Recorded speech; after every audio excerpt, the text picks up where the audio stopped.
Have you ever wondered how it all began? Before the mountains were raised, before the oceans were filled, before the first breath of life was drawn. The ancient texts of the Bible open with a profound and majestic account of creation. Today, we journey back to that beginning. We will explore the first 5 chapters of Genesis to hear the story of the making of the heavens and the earth, the dawn of humanity, and the very first families that walked our world. This is the story of Genesis. In the beginning, God created the heaven and the earth. The earth was a formless and empty void, with darkness covering the face of the deep, and the Spirit of God moved upon the face of the waters. And God said, "Let there be light," and there was light. God saw that the light was good, and He separated the light from the darkness. God called the light day, and the darkness He called night, and the evening and the morning were the first day. On the second day, God created a firmament in the midst of the waters, dividing the waters below from the waters above. He called the firmament heaven. On the third day, God commanded the waters under the heaven to be gathered into one place and let the dry land appear. He called the dry land earth, and the gathered waters He called seas. And God saw that it was good. Then God said, "Let the earth bring forth grass, the herb yielding seed, and the fruit tree yielding fruit." And it was so. The fourth day saw the creation of lights in the firmament of heaven to divide the day from the night. They were to be for signs, for seasons, and for days and years. God made 2 great lights, the greater light to rule the day and the lesser light to rule the night. He made the stars also. And God set them in the heavens to give light upon the earth. And the evening and the morning were the 4th day.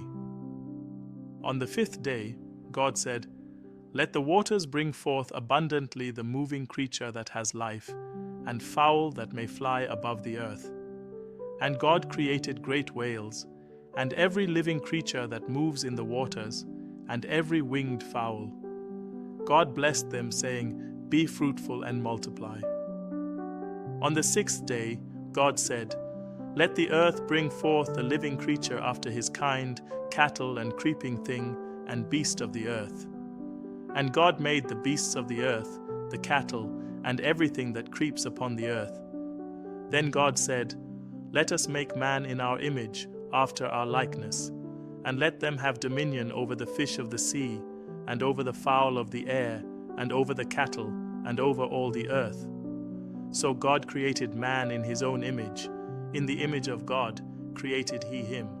Male and female created He them.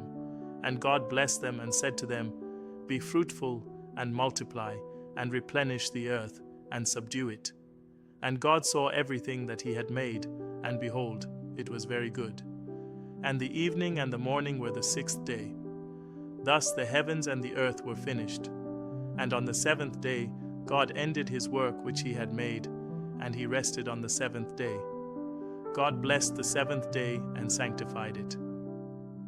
The Lord God formed man of the dust of the ground, and breathed into his nostrils the breath of life, and man became a living soul.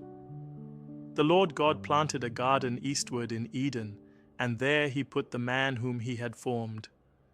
In the garden grew every tree that is pleasant to the sight and good for food, including the tree of life and the tree of knowledge of good and evil. The Lord God took the man and put him into the garden of Eden to dress it and to keep it.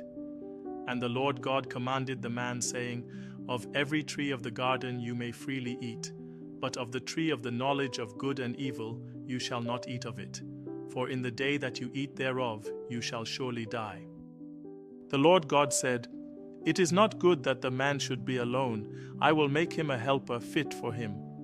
And the Lord God brought every beast of the field and every fowl of the air to Adam to see what he would call them. And Adam gave names to all cattle, and to the fowl of the air, and to every beast of the field. But for Adam there was not found a helper fit for him.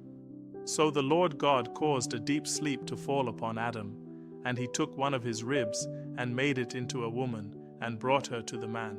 And Adam said, "This is now bone of my bones and flesh of my flesh. she shall be called woman, because she was taken out of man. And they were both naked, the man and his wife, and were not ashamed.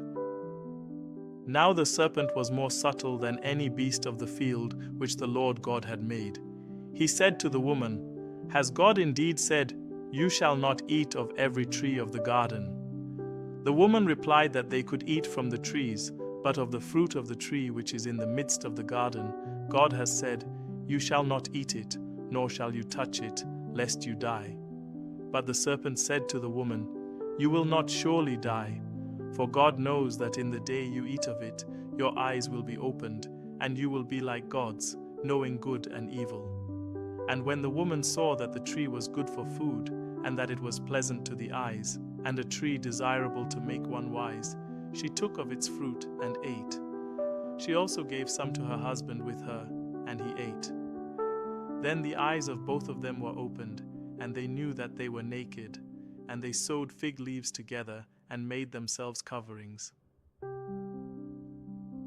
And they heard the sound of the Lord God walking in the garden in the cool of the day. And Adam and his wife hid themselves from the presence of the Lord God among the trees of the garden. But the Lord God called to Adam and said to him, Where are you? So he said, I heard your voice in the garden, and I was afraid because I was naked, and I hid myself. And he said, Who told you that you were naked? Have you eaten from the tree of which I commanded you that you should not eat? The man said, The woman whom you gave to be with me, she gave me of the tree, and I ate. And the Lord God said to the woman, What is this you have done? The woman said, The serpent deceived me, and I did eat. So the Lord God sent him out of the Garden of Eden to till the ground from which he was taken. So he drove out the man, and he placed cherubim at the east of the Garden of Eden, and a flaming sword which turned every way, to guard the way to the tree of life. Adam knew Eve his wife, and she conceived and bore Cain. Then she bore his brother Abel.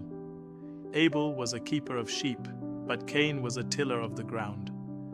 Cain brought an offering of the fruit of the ground to the Lord. Abel also brought of the firstborn of his flock. The Lord respected Abel and his offering, but he did not respect Cain and to his offering, and Cain was very angry. Now Cain talked with Abel his brother, and it came to pass, when they were in the field, that Cain rose up against Abel his brother and killed him. Adam and Eve had another son and called his name Seth. And so the generations of Adam began. Adam lived 930 years, and he died. His descendants also lived for many centuries: Seth, Enos, Canaan, Mahalaleel, Jared, Enoch, Methuselah, Lamech, and Noah. Enoch walked with God, and he was not, for God took him. Methuselah lived to be the oldest of all, 969 years, and he died. And in the 500th year of his life, Noah became the father of Shem, Ham, and Japheth. And so, the first chapters of Genesis set the stage for the unfolding story of humanity, a story of creation and beauty, of temptation and loss, of family and legacy. It is a story that has echoed through the ages and continues to shape our understanding of the world and our place in it. Thank you for joining us on this journey through Genesis. If you found this narration meaningful, please like and subscribe to our channel for more explorations of the biblical texts. We invite you to share your thoughts in the comments below. Until next time, may you find wisdom and peace in these ancient words.